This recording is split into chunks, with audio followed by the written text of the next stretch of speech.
What do you mean by Flailchest? Yes, sir. So Flailchest is fracture of two or more consecutive ribs at two or more places. So we'll notice a paradoxical chest wall movement in these patients. So this will cause pulmonary contusion because of this movement, and that will be the most common cause of death in this patient. And the management is we have to provide a patient with adequate analgesia. So we can give it in the form of thoracic epidural, and oxygenation should be maintained. If a partial pressure of oxygen is less than 60 mmHg, then respiratory rate might be more than 20 breaths per minute. So this has to be noted and it has to be corrected. So the other method that we can do is IPPV, that stands for intermittent positive pressure ventilation. If that also fails, then surgical correction of Flailchest is done. Coming to EFAST, EFAST stands for extended fast. FAST stands for focused assessment sonogram in trauma. So here, just like in FAST, how 4 quadrants are assessed. So first is epigastrium, we look for any cardiac tamponade, right hypochondrium for any liver injury, left hypochondrium for spleen injury, and pelvis. So besides these 4, we also check thoracic cavity assessment. So here left and right thoracic cavity is also assessed. So 6 quadrants in all is assessed. So this is known as EFAST. Coming to Kerr sign. Kerr sign is whenever someone lifts the left lower limb of the patient, there is referred pain to the left shoulder tip. This is because of blood below the dome of diaphragm irritating the diaphragm.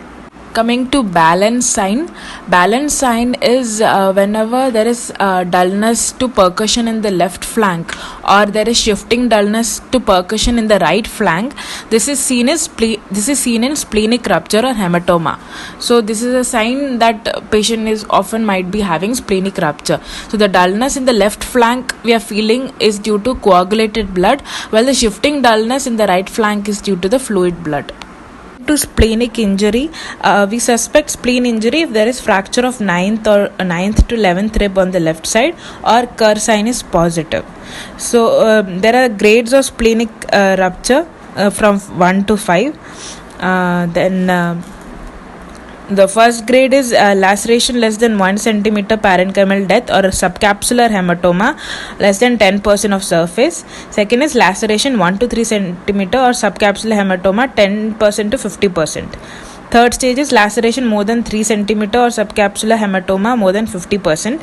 Fourth is laceration to segmental or hilar vessels with significant devascularization, that is more than 25% of the spleen is involved. And fifth or last is completely shattered spleen or hilar injury with complete devascularization. So how we manage a case of spleen injury is, first is grade 1 or 2.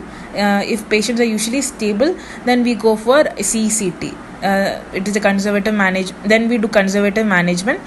We monitor the vitals, and 24-hour CECT should be done, and measurement of hematocrit has to be done. And if the grade of injury is increasing, then according to that we'll do angioembolization. If that fails, or if the patient is unstable, or there is a contrast blush present, then surgery, that is splenic preservation, has to be done, and the surgery that we do is splenography. Coming to grade 3, if the patient is unstable, or in grade 4 and 5 the patient is unstable, then investigation of choice is FAST, and then after that surgery has to be done, but here surgery we do is splenectomy. So whenever in children with spleen trauma, our aim is to preserve spleen.